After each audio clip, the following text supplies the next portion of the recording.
our next job for the plunger will be to install new bushings in the plunger itself. Bushing goes there. You'll see a bushing down here. I have a spare cover for a plunger, and you can see same thing here. It's what you do. So here's a spare cover.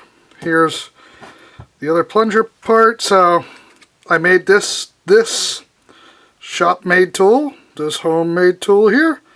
And what that allows me to do is you need to have that in there like that before you press it in. Because if you don't before you press that in, what's going to happen is it's going to collapse the outside here, and you're probably going to break it. So this allows you to put it in like that without actually breaking it. Okay? And then of course sometimes if it gets tight, what you might find actually is you use this, you tap it in. Sometimes you got to use a little bit more force. You tap it in, and then all of a sudden this won't come out because now it's captured. So then you got to push that out. So that's the first thing we're going to do here, is do that. Then after that, we're going to use this. I like to use this to actually ream it out, and to make sure that that it's at the right size. So let's press this in. Okay.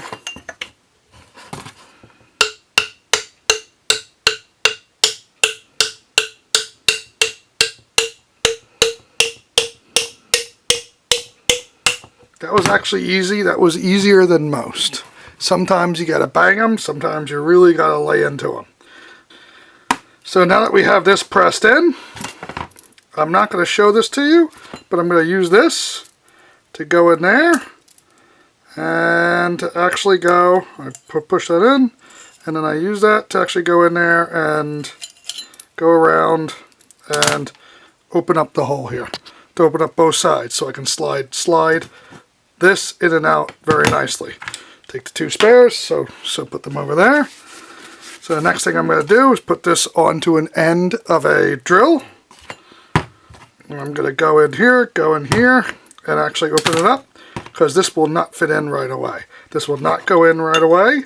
And what happens is, even if you get it through the bottom one, it's not going to go through the top one, because they're not perfectly lined up. So then you got to really use this tool. I used to use a reamer, but I like this tool better because if needed, I can go down towards the bottom. If needed, I can only do one side, or I can tilt it like this, because sometimes this is not sitting perfectly straight up and down. So you can feel it. Okay, it's tight at the bottom, but not at the top. So then you can actually use this a little bit to try to get in there and actually make it so it slides in up and down perfectly. You want a little bit of drag on it. You don't want it to be very easy, but you want a little bit of drag because it will wear in to where it wants to be. So I have my drill, and I have this on the end, and basically I've just put this in here like this. I've already done it, put a little bit of oil in it, like that, and just got it so where it's right. So now, if I take my test one,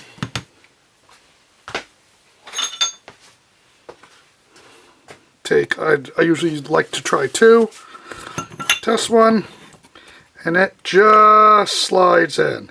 Not too easy, not too easy, not too hard, but it slides in and out. It's nice. It's not loose.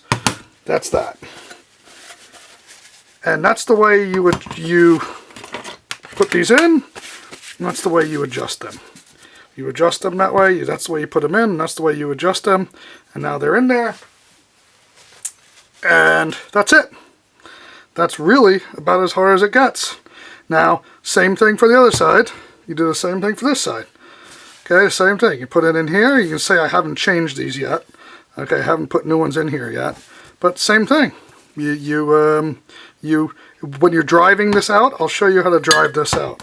This is not the nicest of ways, but typically what you'll do is you'll just get under here with a screwdriver, find an edge, and just start driving it out. And if you do it nice and easy, it'll come straight out like that. And you actually don't wind up harming the aluminum. Just like that. Little taps. Don't go crazy with it. Little taps as we go down. Like that. Just work it. And then this will come straight out. Just like that. So that is the best way to remove them. And then you put a new one in.